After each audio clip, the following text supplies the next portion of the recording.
जय जोहार, जय छत्तीसगढ़। छत्तीसगढ़िया सबसे बढ़िया। ओम शिवाय नमस्तभ्यम। दोस्तों, इस समय मैं मौजूद हूँ छत्तीसगढ़ के भिलाई शहर में और यहाँ पर शुरू होने जा रही है आज से शिव महापुराण कथा, जो कि कहेंगे अपने पूज्य गुरुजी पंडित श्री प्रदीप मिश्रा जी, सीहोर वाले। तो दोस्तों, अब आज की कथा चलेगी 1 बजे से शुरू होगी और 4 बजे तक चलेगी और ये कथा का समापन होगा 5 अगस्त को। पंडाल के अंदर मैं आ चुका हूँ और पंडाल के अंदर आने के बाद में यहाँ पर आज की डेट में क्या तैयारियाँ सुबह के समय हो चुकी हैं वो आपको दिखाएंगे और यहाँ पे भक्तों का कैसे पहुँचना हो रहा है वो आपको दिखाएंगे। इसके अलावा जो भी यहाँ भक्तजनों को सुविधा दी जा रही है वो आपको दिखाएंगे भी और बताएंगे भी। तो आइए दोस्तों, करते हैं यहाँ पर शुरुआत इस वीडियो की प्रवेश द्वार से। आपको लेकर के चलता हूँ कि यहाँ पे कैसे कैसे प्रवेश द्वार बनाए गए हैं और यहाँ पर आपको अंदर वहाँ से जब आएंगे तो जो यहाँ पर 5 बड़े वाटरप्रूफ टेंट बनाए गए हैं, उसके अलावा यहाँ पर जो किचन की फैसिलिटी है, वॉशरूम वगैरह की फैसिलिटी है, जो भी कुछ यहाँ पे सुविधा श्रद्धालु जनों को दी जा रही है वो आपको बताते हैं। दोस्तों, अगर आप रेलवे स्टेशन या रोडवेज बस स्टैंड से आते हैं तो सामने आपको मिराज टॉकीज वाला चौक मिलेगा, इधर सामने की साइड में। और वहाँ से जब आप आगे आएंगे तो सिविक सेंटर आएगा और सिविक सेंटर के तरफ से होते हुए जब आप आते हैं तो सबसे पहला गेट आपको मिलता है गणेश द्वार। यहाँ से आप एंट्री ले सकते हैं और 5 बने हुए अभूतपूर्व पंडालों में से किसी भी एक पंडाल में जा करके बैठ करके अपना स्थान ग्रहण कर सकते हैं। सामने दिखाई दे रहे गणेश द्वार से आगे आने के बाद में आपको पार्वती द्वार भी मिलेगा और ये है वीआईपी एंट्री के लिए। तो यहाँ पर आम पब्लिक को जाना मना है, इसीलिए बैरिकेड डाल के यहाँ पर रास्ता ब्लॉक किया हुआ हैगा। आइए अब आपको लेकर के चलता हूँ इसी रोड पे बने हुए तीसरे गेट की ओर। सामने आपको मैंने दिखाया था वीआईपी गेट, जिसका नाम था पार्वती द्वार। उसी के साथ में अब मैं आगे बढ़ के आ गया हूँ। इसका नाम है द्वारका शिव द्वार और ऊपर आप देखेंगे तो आदि शिव आदि देव की, महादेव की मूर्ति को भी ऊपर सजावट के लिए लगाया हुआ है और गेट पे बैरिकेडिंग भी है। उसका रीज़न ये है कि यहाँ पर वीवीआईपी पर्सन को ही एंट्री दी जाएगी, जिसके लिए सारे नियम कायदे कानून मानकर ही अंदर जाने दिया जाएगा। भिलाई के रेलवे स्टेशन से या Bhilai power house railway station से या फिर आप दुर्ग के रेलवे स्टेशन और किसी भी रोडवेज बस स्टैंड से आते हैं तो सामने वाले आप शिव द्वार से होते हुए गणेश द्वार से अंदर एंट्री करेंगे। और इसके अलावा अगर आप आते हैं मिराज टॉकीज़ की साइड से तो भी आप गणेश द्वार से ही नॉर्मल पर्सन को एंट्री दी जाएगी। तो आइए दोस्तों, आपको अंदर की तरफ लेकर के चलता हूँ और साथ ही साथ अंदर का भी नज़ारा दिखाते हैं। तो सामने बना हुआ सिक्योरिटी चेक पॉइंट, यहाँ पर सबकी सिक्योरिटी चेक होगी, उसके बाद ही अंदर एंट्री दी जाएगी। तो दोस्तों, इस तरह से जब आप रोडवेज से आते हैं या रेलवे स्टेशन से आते हैं, आप अंदर जैसे ही जयंती स्टेडियम पे पहुंचते हैं तो यहाँ पर आपको इस तरह का नज़ारा कुछ ओवरव्यू देखने को मिलेगा, जिसके एक तरफ बने हुए हैं 5 बड़े वाटरप्रूफ पंडाल और एक तरफ दूसरे राइट हैंड साइड पे जो मैदान है वहाँ पर दुकानें लग चुकी हैं। दुकानदार अपना अपना सामान सजा चुके हैं, आपको नज़दीक से भी दिखाएंगे। इसके अलावा और आपको बताते भी जाएंगे कि यहाँ पर आने के बाद में आपको क्या कुछ देखने को मिलेगा। और कथा की जो दिन हैंगे वो आज 30 जुलाई से शुरू होकर के 5 अगस्त तक रहेगी और ये यहाँ पर अपना ऑफिस बना हुआ है बोल बम समिति का।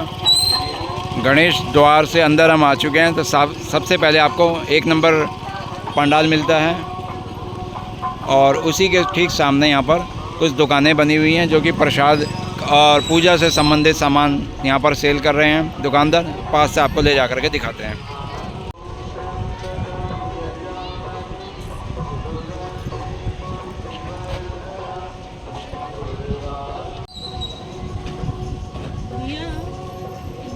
इसको पानी में डुबाने ये बड़े हैं, नहीं डूबे दूसरा डाल देना, यही बार महंगा है। नहीं डूबेगा तो मैं आपको। तो आप देखेंगे कि भाई यहाँ पे पूजा के से रिलेटेड सामान मिल रहा है। रुद्राक्ष की स्फटिक की माला है, रुद्राक्ष हैं, चंदन है और शिवलिंग वगैरह बने हुए हैं। दूर से अगर आपको दिखाऊं यहाँ पर लगी हुई दुकानों को, तो यहाँ पर ग्राहक भी आने शुरू हो चुके हैं अभी सुबह के बजे हैं मात्र 8:15 और दुकानदार भी अपनी दुकानें लगा रहे हैं। काफ़ी संख्या में यहाँ दुकानें तैयार हो चुकी हैं और जो भी दुकानदार हैं अपनी अपनी दुकानों में सामान को लगाने में भी लग गए हैं। कुछ दुकानें सज चुकी हैं, कुछ दुकानों में अभी सामान लगाना बाकी हैगा। गीता प्रेस गोरखपुर वालों की भी यहाँ पे शॉप तैयार हो चुकी है, जिसमें धार्मिक पुस्तकें आप ख़रीदना चाहें तो ले सकते हैं। गीता प्रेस गोरखपुर वालों का एक यहाँ पे ट्रक भी लगा हुआ है और यहाँ पर भी आप देख सकते हैं कस्टमर हैं जो कि पूजा से संबंधित सामान या कोई पुस्तक धार्मिक लेना चाहते हैं तो वो यहाँ पर आके उसका रेट वेरीफाई कर रहे हैं, जांच पड़ताल कर रहे हैं और जिनको जच रहा है वो भाई ले भी रहे हैं। पंडाल नंबर 1 आपको मैंने दिखा दिया था, अब आपको मैं लेकर आ गया हूँ पंडाल नंबर 2 में और देखेंगे कि भाई अभी हालांकि जैसे कि दोपहर को कथा होने का समय बाकी है और पंडित प्रदीप मिश्रा जी भी यहाँ पर अग्रसेन भवन में पहुँच चुके हैं। उसके अलावा अभी यहाँ पर प्रदीप मिश्रा जी द्वारा कही जाने वाली कथाओं को सुनने के लिए 2 नंबर पंडाल में फ़िलहाल आप इतनी भीड़ अभी आप देख सकते हैं और सुबह का समय हुआ है अभी करीब 8:30। और भाई यहाँ पे सफाई की बात कहूँ तो वो भी बहुत सफाई का ध्यान रखा जा रहा है। बराबर यहाँ पे सभी कर्मचारी अपनी अपनी ड्यूटी को बहुत ही निष्ठापूर्वक कर रहे हैं। ये है 3रा number pandal, waterproof pandal हैंगे और प्रदीप मिश्रा जी यहीं पर बैठ करके श्री शिव महापुराण का संबोधन करेंगे, उसका वाचन करेंगे और यहाँ पर पहुँचे सभी श्रद्धालु जन उसको प्रेम पूर्वक सुन पाएंगे। तो 3rd नंबर पंडाल का आप नज़ारा कुछ देख सकते हो, इस तरह के लेफ़्ट और राइट साइड दोनों बाहर तक कोने तक भर चुकी है कि और इसके आपको अभी व्यासपीठ की तरफ भी लेके चलूँगा। अभी तो यहाँ पर आपको खाली दिखाने लाया हूँ कि कितनी पब्लिक यहाँ पर पहुँच चुकी है। आइए अब चलते हैं व्यासपीठ की ओर। पंडाल नंबर 2 और 3 के बीचों बीच में चल रहा हूँ। 2 नंबर पंडाल की जो आगे जैसे हम आते जा रहे हैं तो पब्लिक भी यहाँ पर बैठी हुई आपको ज़्यादा नज़र आएगी। इसके अलावा लोगों की सुरक्षा के लिए, उनके सामान की सुरक्षा के लिए CCTV कैमरास वगैरह लगे हुए हैं। साउंड सिस्टम ये आपको नज़र आ ही रहे हैं। और जो व्यासपीठ वाला 3रे नंबर का पंडाल है, मुख्य पंडाल है, वहाँ पर भी आप नज़ारा देख सकते हो कि कैसा हैगा। भीड़ पहुँची हुई है, यहाँ पर सभी लोगों ने अपनी अपनी जगह घेरी हुई है और जब कथा का समय शुरू हो जाएगा तो यहाँ पर असंख्य लोग यहाँ पर पहुँचे हुए देखने को मिलेंगे। बढ़ते हैं आगे की ओर। जो भी श्रद्धालु जन दूर बैठे होंगे व्यासपीठ से, उनके लिए कुछ इस तरह से यहाँ पे टीवी स्क्रीन वगैरह लगे हुए हैं, बड़े वाले जो LED टीवी होते हैं। तैयारियां बराबर चल रही हैं और सामने आपको दर्शन होंगे व्यासपीठ के, जहाँ पर बैठ करके पंडित प्रदीप मिश्रा जी श्री शिव महापुराण का संबोधन करेंगे और हम सभी उसको प्रेम पूर्वक यहाँ बैठ करके, हम हुए, आप हुए घर पे या यहाँ जो श्रद्धालु जन पहुँच चुके हैं वो सुनेंगे। सामने आप देख रहे हैं व्यासपीठ के ठीक सामने VIP एरिया हैगा, मुख्य मंच के ठीक सामने, जो कि पंडाल नंबर हैगा 3। 2 नंबर पंडाल में भी VIP एरिया बनाया गया है, उसमें भी लोगों के बैठने की व्यवस्था उचित की हुई है। जो भी यहाँ पर मुख्य अतिथि आएंगे इसमें बैठेंगे, 3 नंबर में बैठेंगे और आगे 4 नंबर पंडाल बना हुआ है, उसमें भी VIP लोगों के लिए, मुख्य अतिथियों के लिए काफ़ी जगह बनाई हुई हैगी। और व्यासपीठ के ठीक सामने का कुछ नज़ारा इस प्रकार से है। मुख्य पंडाल से मैं अब, जो कि नंबर 3 पंडाल है, उससे अब बाहर निकल के मैं आ गया हूँ 4 नंबर पंडाल की ओर। और यहाँ पर भी भाई लोगों ने, जो श्रद्धालु जन यहाँ पर पहुँच चुके हैं, वो यहाँ पर अपनी अपना स्थान ग्रहण कर चुके हैं। और अभी LED स्क्रीन इसलिए नहीं शुरू हुई है क्योंकि अभी कथा शुरू होने में समय शेष है, तो पंडित प्रदीप मिश्रा जी के आने से पहले ये भी LED स्क्रीन जितनी भी हैं सब स्टार्ट हो जाएंगी।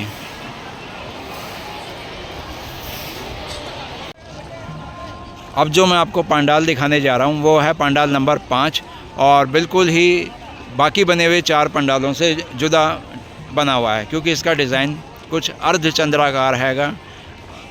तो इसका डिज़ाइन कुछ इस तरह से है, ये भी आपको नज़दीक से चल करके दिखा देता हूँ। ऊपर आप देखेंगे तो गेरुआ रंग की और पीले रंग की झालर से इसको, छत को तैयार किया गया है।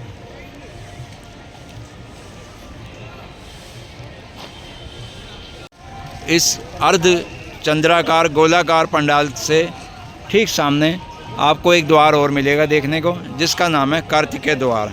तो अभी तक हम आपको 4 द्वार दिखा चुके हैं। और यहाँ पर आने के लिए अगर आप उतई रोड से आ रहे हैं और भिलाई होटल की साइड से आ रहे हैं तो आप इसी प्रवेश द्वार से अंदर आप एंट्री कर पाओगे कथा पंडाल में शिव महापुराण कथा को सुनने के लिए। तो आइए दोस्तों, यहाँ तक भी आपको लेकर के चलते हैं। सामने अभी हम कार्तिकेय द्वार से बाहर की तरफ आए हैं और उतई रोड की तरफ अगर हम जाते हैं तो यहाँ पर आपको कुछ लोकल दुकानदारों ने अपनी दुकानें लगा रखी हैं, जिसमें आपको नाश्ते पानी का इंतज़ाम मिल जाएगा, पानी मिल जाएगा और कुछ खाने पीने का सामान मिल जाएगा, फल फ्रूट आदि मिल जाएंगे।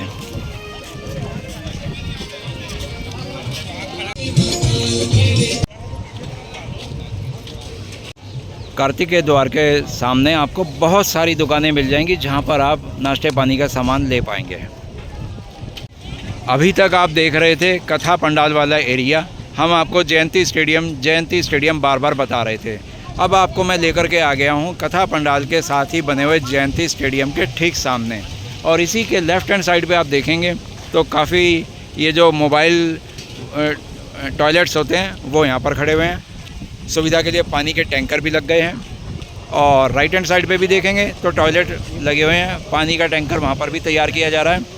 और अगर इसी दिशा में आप जयंती स्टेडियम के राइट हैंड साइड पे आगे बढ़ते हैं तो सामने तालाब भी है और बहुत सारे टॉयलेट्स और वॉशरूम वहाँ पे जो टेम्परेरी तौर पे प्लास्टिक वाले केबिन के बनाए जाते हैं वो भी वहाँ पर आपको मिल जाएंगे।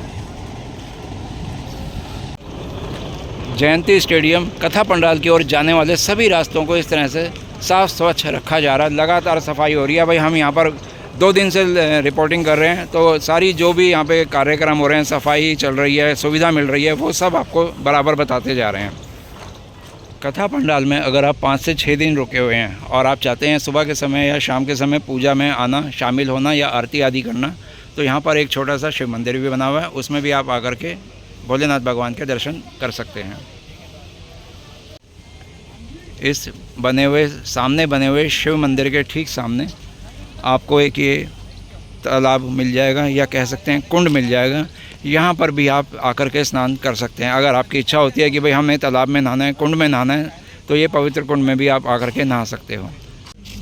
और इस कुंड में देखिए कि कितने सारे कमल भी खिले हुए हैं। और आपको बताऊं यहाँ पर आज बहुत ही बढ़िया मौसम हुआ है और कथा के लिए यहाँ पर सभी जन पहुँचे हुए बहुत ही अच्छे से कथा का यहाँ पर इस माहौल में, इस मौसम में अच्छे से उसका आनंद भी ले पाएंगे। अगर आप पूरे 6 से 7 दिन यहाँ कथा में रुकना चाह रहे हैं तो मैंने आपको पूजा स्थल भी दिखाया।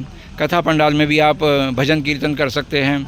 इसके अलावा आपको अब मैं बता दूँ, वहाँ पर बहुत सारे लेडीज़ जेंट्स टॉयलेट्स और बाथरूम्स हैंगे वो बने हुए हैं। पानी की टैंकर भी वहाँ पे लगे हुए हैं। तो आप यहाँ पर भी आकर के दैनिक अपनी दिनचर्या जो है वो कर सकते हैं।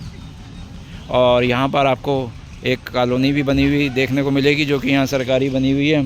और इसके अलावा मैंने आपको तालाब और तालाब में खिले हुए ये कमल भी दिखा दिए जो कि यहाँ का एक मनोरम दृश्य पेश कर रहे हैं। और सामने ही आप देखेंगे तो वहाँ पर भी एक छोटा सा मंदिर बना हुआ है। जाकर के आप यहाँ की हरियाली में जाकर के थोड़ा सा इस कुंड के चारों ओर बैठ सकते हैं, समय अपना खाली व्यतीत कर सकते हैं। तो आइए दोस्तों, अब चलते हैं वापस कथा पंडाल की ओर। यहाँ पर बनी हुई नाश्ते पानी की दुकानों पे 30 रुपये की 5 पूरी और सब्ज़ी मिल रही है। और अगर आप डोसा खाना चाहते हैं तो 30 रुपये का मसाला डोसा मिल रहा है। और उसके अलावा सांभर वड़ा इडली भी आपको मिल जाएगी।